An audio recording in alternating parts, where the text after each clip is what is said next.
Good afternoon and good morning to you. My name is Jose Leon. I am the Chief Medical Officer at the National Center for Health in Public Housing. Thank you for attending our second session of the Learning Collaborative supporting implementation of smoking cessation programs in public housing primary care.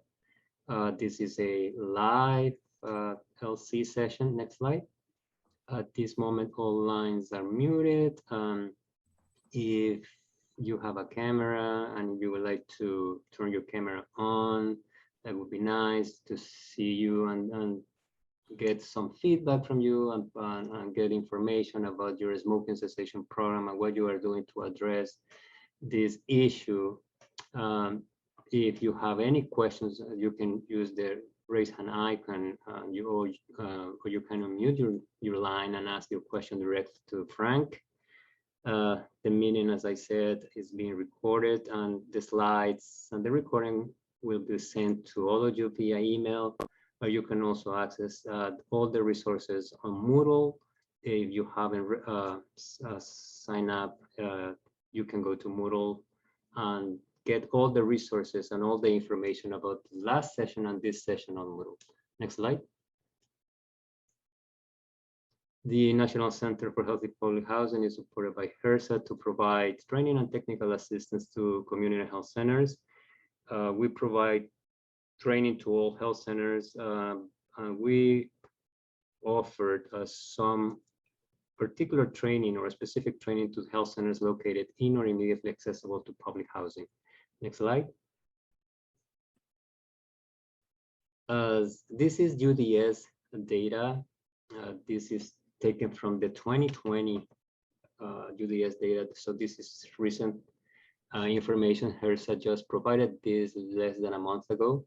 And in 2020, there 1,375 health centers reported data, and they serve around 29 million patients, 28.5 million patients to be more accurate. 435 of these health centers reported to be in or immediately accessible to public housing, and they provided services to 5.1 million patients. 107 of these 435 received funding from HRSA to provide services to public housing residents, and in 2020 they served over 800,000 patients. Next slide. Just a quick reminder, in public housing, this is one of the vulnerable populations per HRSA's definition. We have around 1.7 million people living in public housing. And one of the demographics that are really important to know about this population, first, we have that a large percentage of those living in public housing are either disabled or are over the age of 65. So this is really important when we are measuring or when we are trying to obtain information about chronic medical conditions affecting the public housing primary care population. In addition to that, we have that around 37% of them are children under the age of 15, 52% are white, 25% are Hispanic, and 43% or 45% are African American. In regards to this particular issue, health literacy is always a big concern. Health centers are working very closely with other community organizations to make sure that the information that these population receive is information that is easy to understand. Remember that 55% of those living in public housing have less than a high school diploma. Next slide. The main characteristic right now for this one is, first, this is a report, joint report that CDC and HUD put together. They analyzed NHCC data from 2006 to 2012 to show the how chronic conditions are affecting HUD-assisted adults. And we can see that most of these conditions are conditions that HRSA is working on and the health centers are working on or are addressing: diabetes, COPD, asthma. And one of the biggest issues with this one is the population or the number or the percentage of those living in public housing who are actually or who are current smokers. So there is a large percentage of those living in public housing who are current smokers. And this was one of the initiatives from HUD to ban smoking in public housing.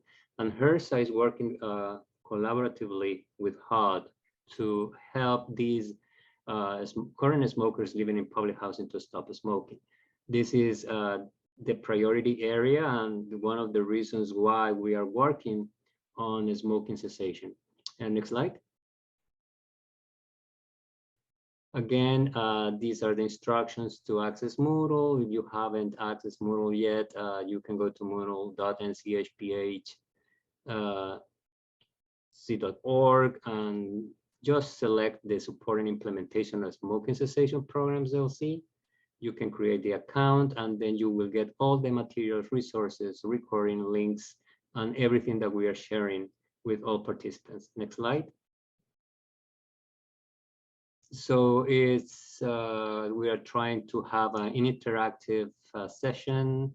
If you have anything to share with us, any challenge, any best practice, anything that is working on your health center or something that at your health center level, anything that you think is a challenge and or a priority that you would like to share with us, that helps a lot and for others to understand the challenges and how they can somehow overcome these challenges or at the same time implement any of the best practices that you are doing or that you have in place. Next slide. So we have Amy today, and next slide. And I will turn it over to Frank, who's been working with the National Center for Health and Public Housing and on smoking cessation for many years. And one of the most, Frank is a subject matter expert on this topic, and it's always a pleasure to have Frank with us. So you can take it from here, Frank. All right, thank you, Jose. Well, Amy, you're it, I guess.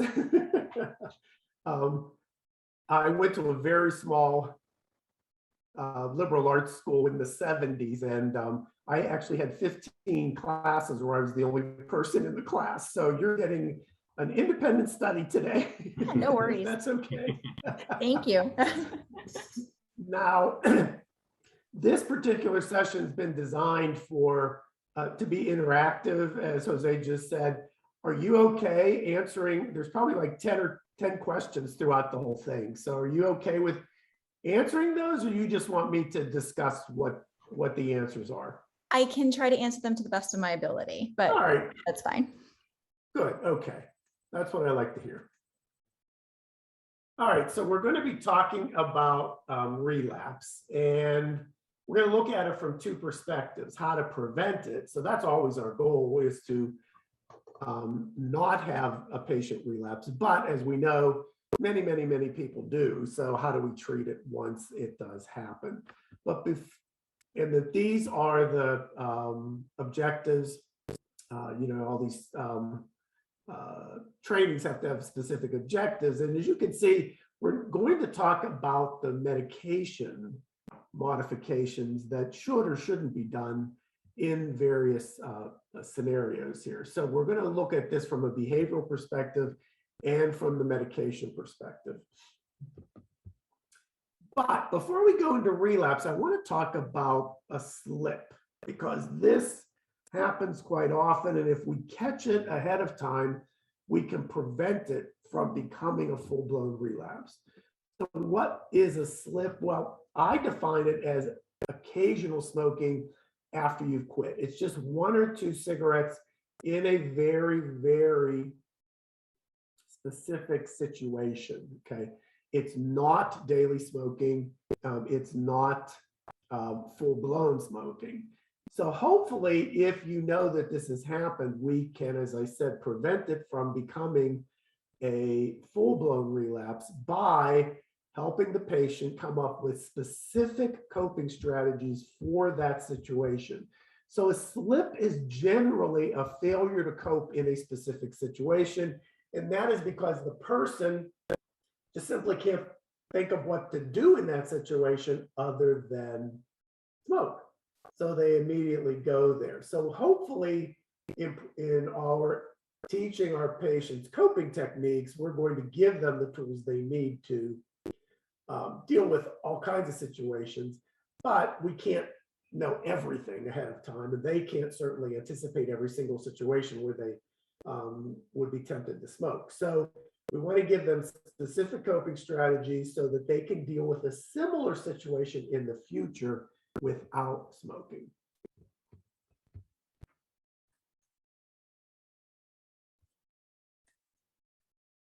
Okay, sorry, this, same thing I had last week. This takes a little, there's a little delay in the slides advancing. So your role here is to deal, and I think the biggest issue for the individual who had the slip is the negative emotions that occur because of it. So what are they saying to themselves if they have the slip? What they're saying in some way, shape, or form is, you're bad, you're a failure, you can't do this. They're kind of beating themselves up. And so if they keep doing that, they're going to end up convincing themselves that they cannot actually stay quit. And that, to me, it's all that cognitive stuff that leads to the actual relapse. So we need to help them deal with those negative emotions and then create targeted coping for that situation when it arises again. Because indeed, in 99% of the cases, that situation is going to happen in that person's life again. So we really do need to teach them what to do in it. So what's the whole process here with dealing with a slip? Well, I think it's really important to reframe this as a success. Now, I'm not talking about making the slip a success. I'm talking about making the quit a success. Think about this. We have a smoker who smoked 20 cigarettes a day and they were quit for a whole month. Okay, so they haven't had 600 cigarettes in that month. And they tell you that they went to a bar, had a couple of shots, they saw somebody smoking, they asked for a cigarette and they smoked it. And then they put it out halfway through when they realized what was going on. So they've had one cigarette out of 600 possible cigarettes. So that's 599%. I mean, 599 out of 600, that's 99% success. So I want you to think about it that way, because what they've done is they forgot that they've been successfully quit. All they're focusing on is the slip. So help them understand, hey, you've done fantastic. You've been quit for a whole month. Now we need to get to 100%. 99% is great, but we need to get to 100%. So how do we do that? We do that by figuring out what to do in that situation. So that's where the negative emotions come from. It's that forgetting about the fact that they've been successfully quit. And let me tell you, even if they've only been quit for a day, praise that. No matter what it's been, make that actual quit the focus and praise that. Then you want to identify the particular situation where they had the slip. So we look at this. So let's just say somebody had a couple of shots at a bar and they saw somebody and they're telling you that's why they had the slip. Well, the reality is that's not really why they had the slip. The reality is they told themselves something like, oh, that looks so good, or oh, I've been a good boy. I deserve one cigarette. I can just have one. I can control it. I feel so bad that I haven't smoked. I'm just going to sneak one. Whatever it is, whatever that cognition is, that's what led to them making the decision to have that cigarette. So this is all a cognitive process here that we really need to address. It's not some, and it's interesting, people will tell you, well, I just, all of a sudden that cigarette was in my mouth and I was smoking it. I mean, it's almost like they're on the Enterprise, if you know Star Trek, and the cigarette was beamed into their mouth. They kind of give up all responsibility for what their decision was. So we need to bring them back to that and actually help them break that pattern. So if the person says to themselves, oh, I can just have one, okay, that's a myth. You need to bust that. Oh, I feel I'm being deprived. So whatever it is, focus on that, and then give them specific coping techniques to deal with that situation, whatever it may be. Now, with the medication and slip, no matter which one of the 7 medications that exist for cessation, and again, this is really important, you should not stop any of them. Having 1 or 2 cigarettes while you're on any of these medications is not going to hurt you. And the fact of the matter is that these slips generally have nothing to do with the medication. It's not like the person is in withdrawal. Rather, they are having, it's behavioral. So you need to focus on the behavior. Oh, excuse me. So again, in no case do you want to stop the medication. You want to encourage them to continue to use it. All right, so here's your first question, Amy. Alyssa tells you she had a cigarette yesterday after having a few shots of tequila. You can see I have this theme here of people going out and having a few shots with some of her customers. So she's a bartender. What do you tell her? 1 cigarette's no big deal. Don't worry about it. Everyone has a slip here and there before quitting permanently. It's only natural. Let's look at exactly what you were thinking when you decided to have the cigarette so it doesn't happen again. So out of those 3 choices, what would you suggest? I would probably say a combination of 2 and 3 together. Okay. All right. So 3 is what I would recommend. Mm-hmm. But be careful how you phrase how you're responding to everyone has a slip here. It's not everyone does. So if you say it exactly the way I wrote it, Mm-hmm. Good point. It's going to encourage her to have a slip. Okay. And same thing with the first one. Those are both true statements, but be careful how you say that. You don't want to imply that it's okay to have a slip. So if she does, you can normalize it at that point. Watch how you say it. Watch the language here, because you don't want to actually encourage her to do it again or to think that it's fine. And hopefully that makes sense. Nope, it does. Nope, that makes a lot of sense. Yeah, so again, we want to focus this on that quitting is a learning process that occurs over time. So just like anything we learn, sometimes we need to figure out what doesn't work as well as what does work. So for Amy, for Alyssa, I'm sorry.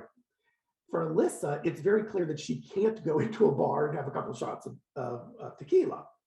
And so that's how you want to frame it. You want to get, what, Alyssa, you learned something really valuable here about yourself. That's the positive thing. So now you can't do this. Now, does that mean she never can do that again? Not necessarily, but at least these first few weeks, these first few months, she can't. All right, so let's then think about what she could do if she was in a similar situation again. So what kind of coping techniques could she use here? Remind yourself that just because you think about something doesn't mean you have to do it. Say to yourself, so what? leave the bar for a minute and take some deep breaths, or tell her to get a support person at work that she can talk to when she's having an urge. So out of those four, which one would you suggest? Or which ones would you suggest? Okay. I probably, I think having a support person is helpful if she's willing to do that. So I'd probably say that. And, if she has to take a moment, reset her, herself, leave the bar for a minute if she's able to, and take some deep breaths. I don't know if I would actually include one or not. But I think the last two, by using the last two. Okay. So in the sense of any of these working, any one of them could possibly work for her. But you said you implied that she has to be willing to do it, and this will work for her. So, maybe the support person is the best way to go. So that's what you really want to do. You want to offer her several choices with the understanding that she's going to pick the one that will work for her. There is no magic answer here for any of these situations.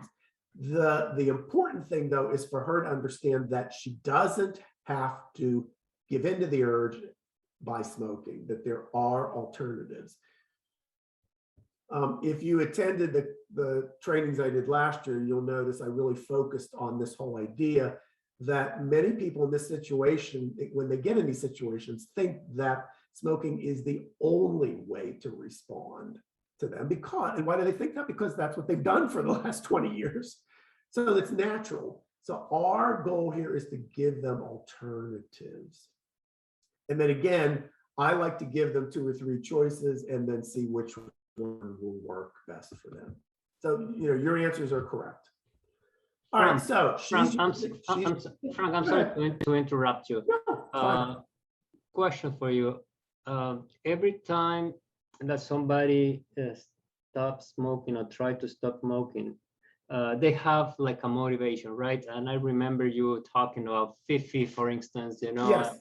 Yes. People have a motivation. So is that a good technique as well? Oh, absolutely. To remind people about what motivates them. Absolutely, Jose. Yes. So if this were the person with the dog Fifi, I might suggest that she have a picture of of Fifi with her, and that when she feels like she needs pull out the picture and take a look at it. Absolutely right. So reminding yourself of your motivation to quit during one of those trigger situations is very valuable too. Yeah, again, so the point here is that there is no one right answer. You really need to work with a person to find what will work best for them. All right, now based on what I just told you, she's using the 21 milligram patch. What should she do about that? Should she stop using the patch? Should she take it off if she decides to smoke again, or she should do nothing? It was just the one cigarette, right? So, correct. Yeah. Correct. So she should do nothing. She should just continue using the patch. Correct. Very good. Now, taking it off to smoke is a very common thing that happens, and kind of a useless thing. When you think of the patch, any transdermal delivery system leaves a bolus of the drug in your skin. It's generally about 4 hours. So it's, it kind of like a reservoir, I guess that's the best way to put it. So even if you do take it off, you're still getting there, that reservoir is still there. So you're really not accomplishing anything by doing that. I can't tell you how many people over the years have said, have told me they've done that. That's a completely useless thing. All right, good, Amy.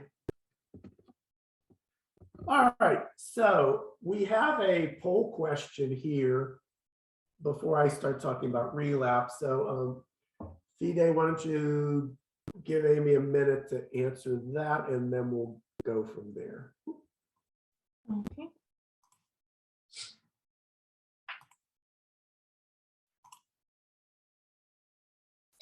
All right, so the question is, what is the first thing you should tell someone who has relapse? Option 1, don't worry, no one quits the first time they try. Option B, quitting is a process. What did you learn about yourself from this experience? Option C, it's really difficult to quit. You're no different than anyone else. Or option D, it's all right, just try again. No pressure. I only have one. You have one response. I'll hum the Jeopardy theme. You don't actually have, you don't have to put the thing. What do you think the answer is? Oh, it was it the second response? Sorry, I can't remember the verbiage exactly on it, but it was no, you're right. You're right. Yeah, be very careful about, again, we talked about normalizing slips. Be very careful about normalizing relapse. And I really don't like the language telling somebody it's really difficult to quit. I have actually, I'll never forget this. I was standing outside a room where all these people were going into a group, and it was their first time that they were attempting to quit. And the poster on the outside the door said, "Quitting is really hard," blah, blah, blah. And I remember at least 2 or 3 people saying out loud, "Oh, if it's hard, why should I even try to do it?" So think about yourself when you were in school. If your professor kept harping on the fact that this subject was hard or that subject was hard, how is that helpful? It isn't. So what you really want to focus on, that I call it doability. That's I know that's a made up word, but you really want to focus on the fact that this is doable with the right information and the right teacher. We think about there's 4 of us on this call right now. All of us could learn how to speak Mandarin if we had the right instructions and the right teacher.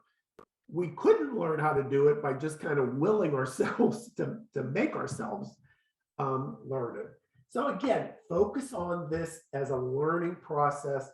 There are certain steps, there are certain things you should do, and that's what you're providing the individual. All right, good. So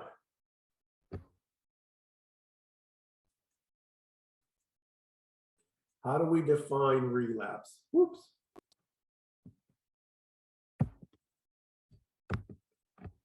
All right, it's a return to smoking on a regular daily basis after a quit attempt. So this is going back to a full-time pattern of smoking.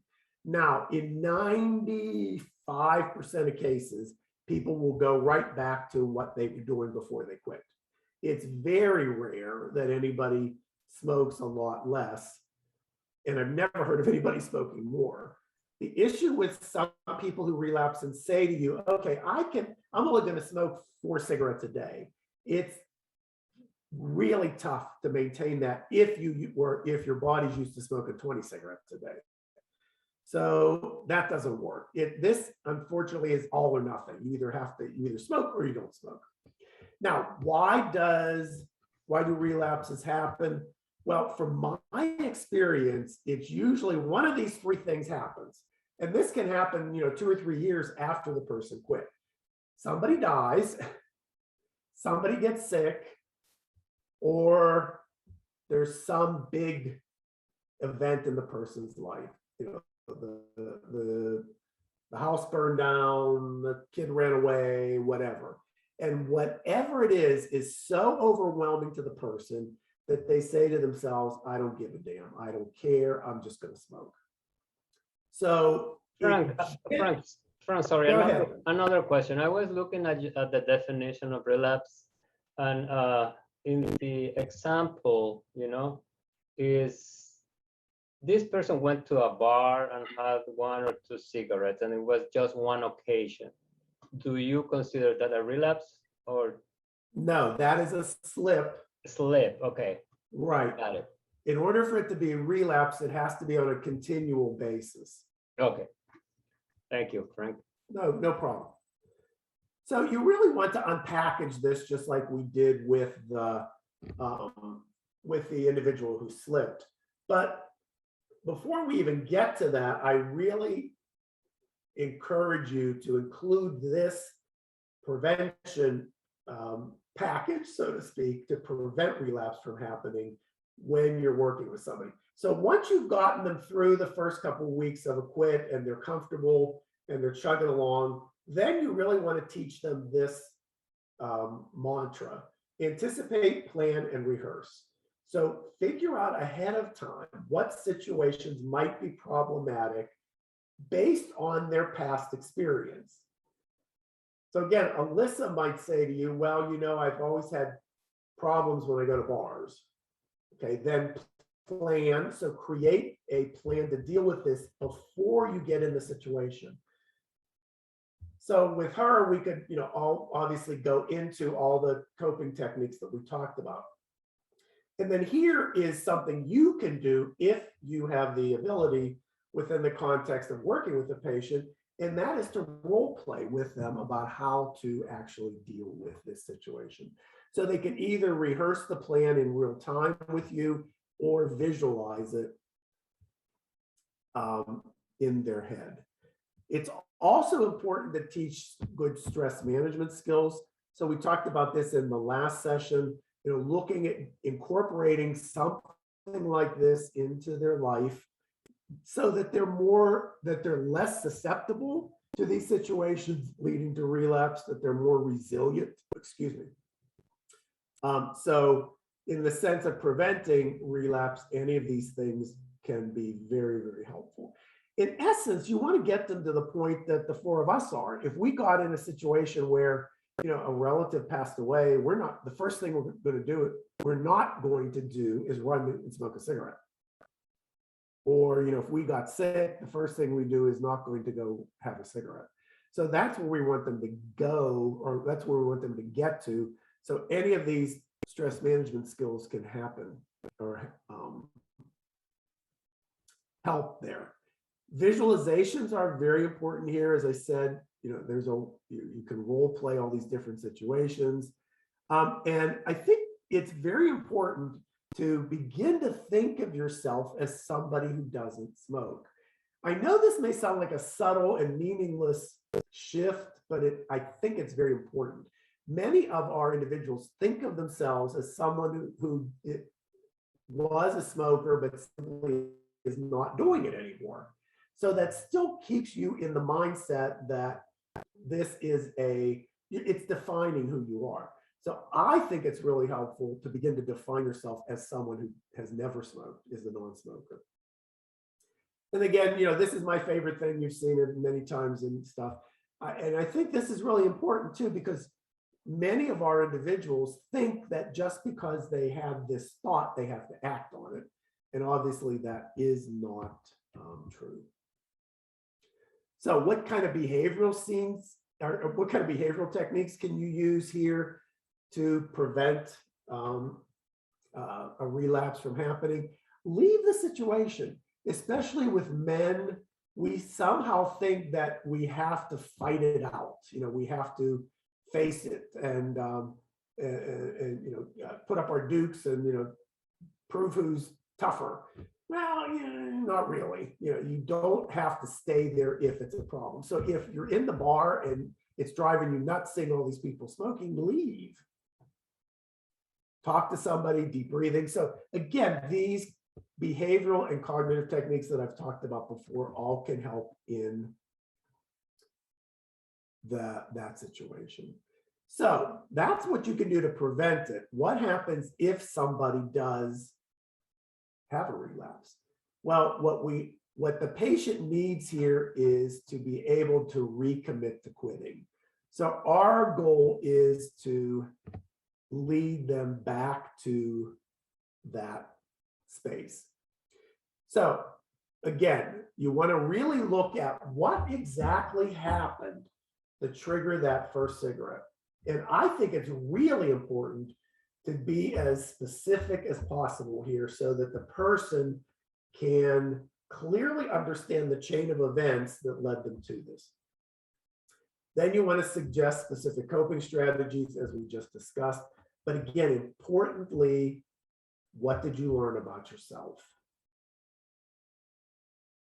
So again, what did you learn about yourself? Asking that question shifts this from becoming a negative, problematic, I'm a failure, to, okay, this is a process. I'm working my way through it. And now I know that I can't do X, Y, or Z. That's one step closer to being quit for good. So, and here, Amy, is where, you mentioned, we were talking before about where somebody, may have failed several times. Here is where you can say, okay, I want you to understand that in some cases, it does take 3 or 4 attempts to quit. And I've always used the metaphor of riding a bicycle. I don't think any of the 4 of us got on a bicycle the very first time and just whisked down the street with our hands up in the air. We all fell off, but we didn't, most of us hopefully didn't look at that as I'm failure, I can't do this. You figured out what you did right, what you did wrong, and got back on.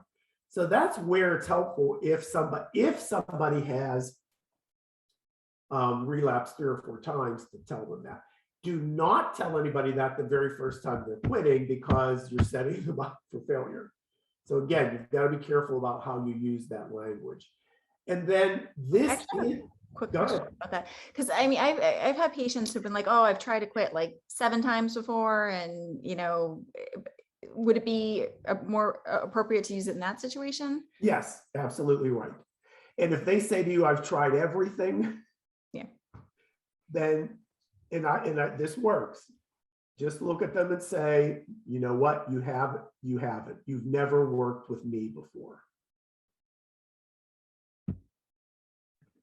So yeah, and when people say that, obviously they haven't tried everything. But yeah, and look at if you have somebody that says they've tried 7 times, what did they do each time? What happened?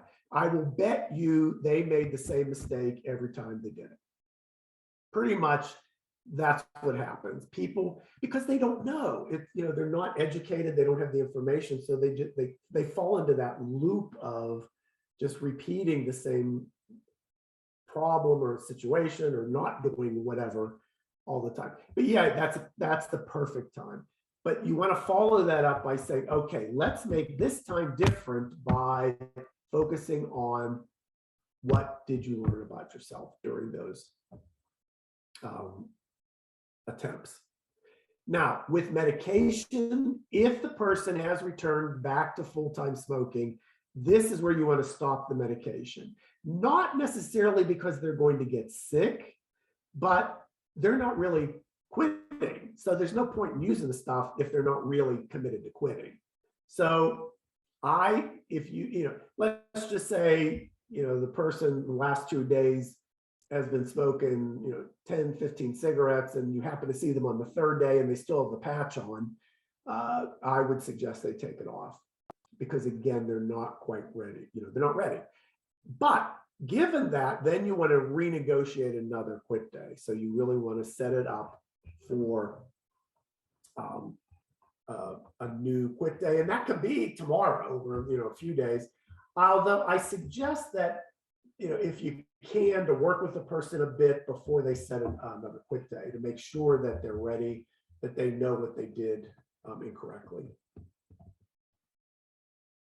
All right, so let's get back to Alyssa. She tells you that after she had that 1 cigarette, she became so upset that she gave up and she started smoking again. So what would be a good response on your part? Praise her for her success, sympathize with her about how hard it is to quit, tell her to wait until she's really committed to try again, ask her to explain exactly what happened, strategize with her about what else she could have done, or determine if she's ready to quit again. So what would you not do? Based on what I just told you, what would you not do? I would tell her, try not to sympathize with her about how hard it is to quit. Correct. And tell her to wait until she's really committed to try again. Yeah, I would want more investigation before. Correct. I would ever say that. So. Correct. Because the point is that I don't like saying just come back when you're ready, because our job is to help them get ready. So yeah, so that's why I would not use either one of those phrases. Very good. Very good. All right, so we talked about this, you know, she's using the patch. So again, you know, I won't go through this because we talked about this. Oop. Well, all right, we will talk about this. So these are the choices here. Stop using the patch, take the patch off. If she decides to smoke again, she should do nothing, okay? So I think we need more information here. How much is she smoking? Is she doing it every day? When does she intend to quit again? So again, don't automatically jump to the conclusion that she needs to stop it. And the last bullet point here is very important. Was the medication working as it's supposed to? Was she using it correctly? If not, maybe she needs another medication or she needs to add to the one. So if she's ready to quit again, you want to set a new quit day, look at the medication issue, review all of her coping. If she's not ready, if she says to you, well, let's just say her son was in the hospital, you know, and that's why she started again. You know, there are some situations, sometime when it may not be the best time to do it again. So ask, how can I help you get ready? And then I would follow up in a couple of weeks. I wouldn't just drop it. So there are certain situations where it is okay to do that. Okay, so in conclusion, you want to emphasize that quitting is a learning process. Refocus the patient on their success and strategize about solutions in the context of coping and the fact that there is always something else you can do in every situation other than smoke. From your perspective, you want to be very supportive as much as you can and be very patient. All right, so now as we did last time, I have a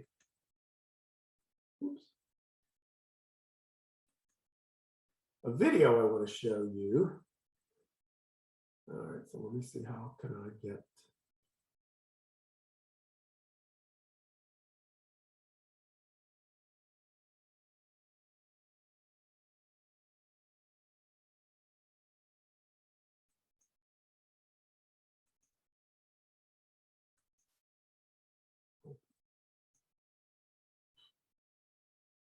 Okay, Fide, I think you have to take it control back before I can get to my screen. Sure. Give me one Or I second. mean, yeah, get rid of the, oh, there. Yeah, all right, hold on, I figured it out. All right, there. So let me now bring this up.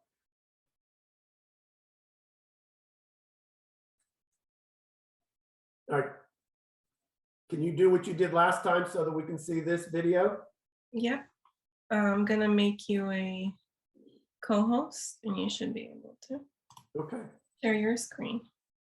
You can see my screen now? No, not yet. Can you try it now? Okay, can you see Ask Advise Refer? Hey, it's been 6 months since No. You don't see the video? Okay. Let me try it again. Okay, try sharing your screen now. Oh, I need to share my screen. Okay, hold on. Whoops. I didn't do that.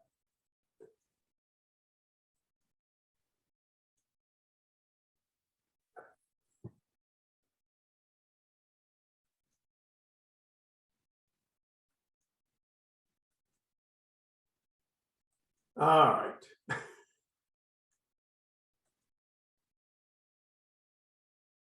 All right, now can you see it?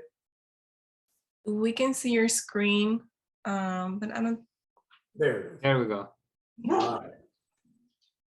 Sorry about that. Nope.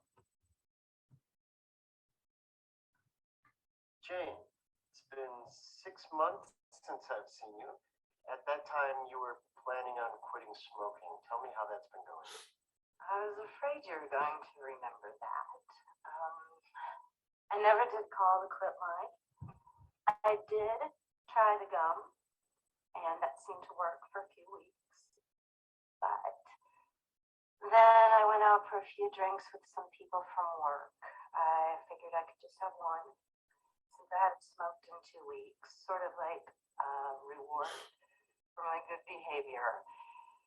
And I guess you can figure out what happened. One led to about 5 that night, and then a few more the next night, and then I gave up after that. I can understand how that might discourage you. Let's look at it in a different way. Part of quitting is learning how to be a non-smoker.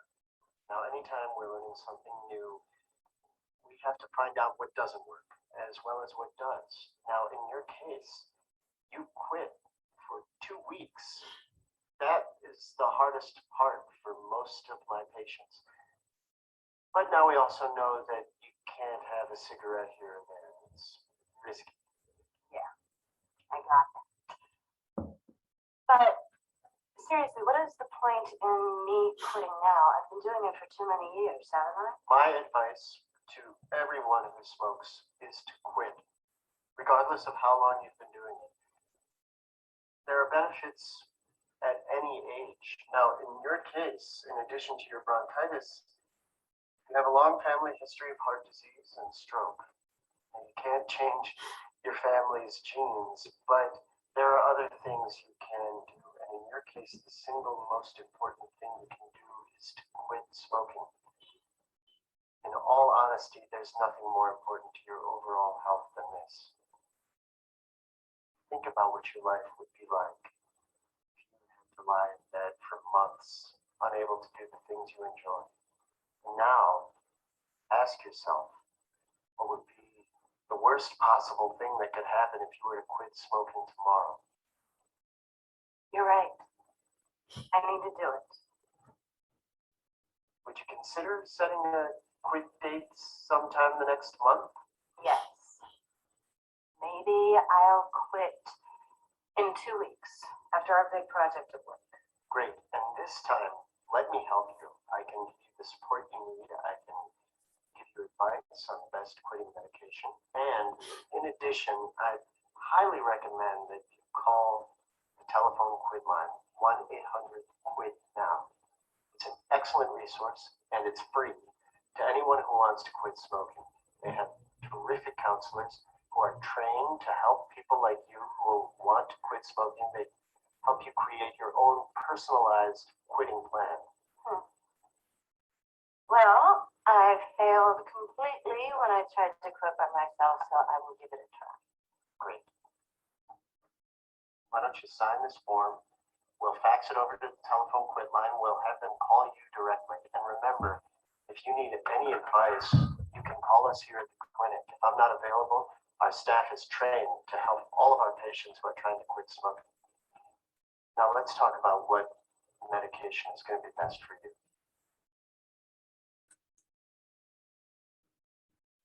Cool. So that is literally 3 minutes. And I like showing these videos because a lot can be done in a very short period of time. And as you see, he helped unpackage what happened. He looked at, he praised her for being quit for 2 weeks, very quickly kind of strategized about some next steps. And I really love that question that he asked her, because people catastrophize, that's a different word, catastrophize what they think is going to happen when they quit. So that's a very good question. What is the worst thing that would happen if you quit tomorrow? And the reality is nothing. Most people might, say, well, I might be uncomfortable for a few days, but I love that question, especially in these situations. So hopefully this gives you a little bit of insight into how you can incorporate relapse counseling into your practice. All right, Amy, we have a few minutes here since you're the only one here. If you're comfortable, can you tell us a little bit about what you're doing as far as cessation at your center and what particular problems you're having? Anything I can help you with, or any situations where you need some extra help? Sure. So I'm the Director of Clinical Pharmacy Services at Lowell Community Health Center. I am a PharmD, so pharmacist by nature. So I think as pharmacists, we're trained to counsel patients about, medications, and, we have some motivational interviewing techniques, built into our playbook. But Right. yeah, it's so at the health center, there are programs within, but we're really trying to get one like a more robust tobacco cessation program within primary care. And we are developing a new clinical pharmacy program at Lowell Community, and we're trying, to incorporate the pharmacists into a tobacco cessation program. So I'm in the very, very early stages of this right now. Wonderful, wonderful. Yeah, I'm excited.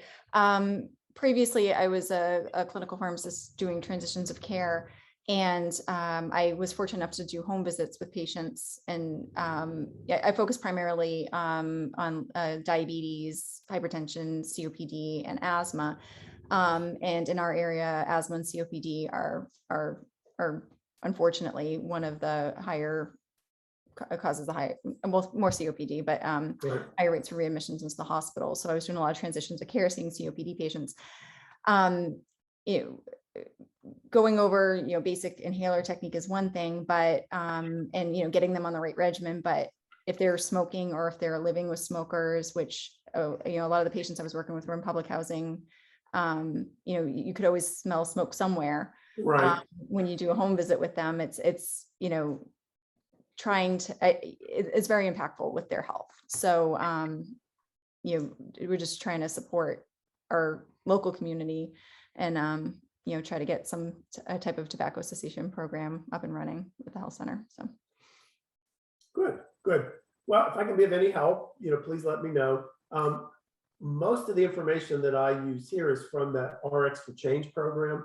Are you familiar with that curriculum for pharmacists? Actually, it's funny because like I said, we're starting this whole new clinical pharmacy program, and I am establishing a collaborative practice agreement, and part of that is tobacco cessation, to be able to prescribe the nicotine replacement therapies and bupropion and varenicline, which unfortunately is on like a huge back order right now, which is another issue in itself. But I was looking for guidelines to incorporate in the collaborative practice. I stumbled upon that website. It was LinkedIn somewhere, and it's like, oh, I'm familiar with this. So I was pretty excited to see that. But one other thing I did want to mention too, I tried to go on the website, the Moodle website, and I don't know if I just wrote it down wrong, but I just wanted to grab that before I left too today, Okay. if possible. But I did look at it. I wasn't really poking around too much yet. We're looking, there's a lot of different levels to this, is, getting, it seems like we have to have the pharmacist certified in order to bill as well. So that's kind of another part I'm looking into. Right. So are you're in Massachusetts?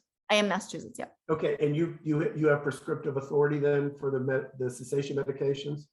Under a collaborative practice agreement. Yes. Okay. Okay. So Karen Hudman, who runs RX for Change, myself, and Robin Corelli are other. We have a grant right now to train pharmacists in states where they have prescriptive authority, no matter how they have it. So we could do a free training, 2-hour training on how to prescribe the medications, et cetera. Oh, that'd be wonderful. For you. Yeah, just email me and I'll put you in touch with Karen, and we can set something up. Great. Yep. We have right now we have 3 clinical pharmacists at the health center. We're integrated within 3 of the primary care clinics. So yeah, that would be great. I will send you an email. I'm sorry, can you just it's on the last, you have the slides, it's on the last slide, but I can give it to you. Yeah, I think someone chatted the website. Yeah. If you'd be able to. So that it's free of charge, and that's what that's the point of our grant. So we'd be happy to do a training for you. Oh, that'd be great. Thank you so much. Cool. I appreciate it. I'll definitely reach out. But yeah, like I said, very early stages of it. It's, I think we have some of this motivational interviewing ingrained in us, but, and I'm a certified diabetes educator on top of it. So I think, I'm used to working with patients really closely, but, sometimes I'm just to get the right verbiage to talk to patients. Like I sometimes need a refresher on that. Sure. No, I got it. Excellent. The slides have been this presentation has been very helpful. So I do appreciate it. Good. And Jose, can you give her the Moodle link again? Oh, yeah, I did get it. Thank you. Oh, you did get it? Okay. Yeah, I think. It's in the chat box. Yeah, I think I missed a letter. Yeah, I do that all the time. I went to write it down quick and I was like, oh, I think I got it. What I'll do is that I'm also gonna, send everybody the slides and the recording and also the handouts. So you're gonna have access to all of this information via email also. Okay, thank you. I appreciate it. I don't think I got the first slide deck. Was that sent out? Let me see. No, not yet, but I'll send it to you as soon as possible. Okay. I just precursing for the next session. I am going to try my best to attend. I have a conflict, but I'll do my best to attend. Okay. Thank you, Amy. Okay. Thank you. And Fidek, when you send the slide deck, also include Frank's email address so she can get in contact with Frank. Sure. Thank you. I can write that in the chat if you also want me. Oh, sure. That's fine. I have a sticky note happening over here. Been taking notes. Yeah, there it is. Okay. Now, I saw that you're faculty at a pharmacy school. So are you from D by nature or? No, I'm a behavioral psychologist, but I do all this work with Purdue. So they have, it's really a courtesy title, to be honest with you, because I do a lot of consulting with them. But I was on the faculty at the University of Pittsburgh Pharmacy School. And I created a program years ago when the patch and the gum first went over the counter, because pharmacists didn't know how to counsel patients. They didn't know what to say to them. And SmithKline Beecham's consumer brand headquarters was here in Pittsburgh, so they gave a grant to the pharmacy school here. Oh, cool. So that's how I've been embedded in these pharmacy schools. But I'm pretty much a behavioral specialist. But I've used all these medications so much in my own work over the years. I know all the ins and outs of all of them. So yeah, it's unfortunately everything happening with Chantix right now has really put a wrench into a lot of situations, to the point where it's interesting the FDA approved it to have to be dispensed coming in from Canada, which is kind of like the first time I've really ever seen that. But it's not accessible to a lot of people still. So gotcha. Yeah, it's been. And I know that it's gone generic, but nobody's making it yet. No, not yet. No, it's generic in Canada though, so they did allow it to come okay. from Canada just to help keep the supply up. I honestly haven't checked in on the recent timeline of it, but yeah, it's unfortunate, but it's I think been quite impactful in the tobacco cessation realm. Yes, yeah, I've heard from many different sources. Yeah. All right, well, it's 2 o'clock, so if you have any other questions, we can wrap it up. No, all set. Thank you very much. I appreciate it. All right, thank you. Thank you, Amy, and thank you, Frank. Again, Amy, if you have any questions, you can feel free to reach out to either Frank or me, and we're going to be able to help you if we can. Otherwise, we can also find someone who can help you. Yes, thank you. All right. Thank you, and have a great afternoon. All righty. Bye-bye.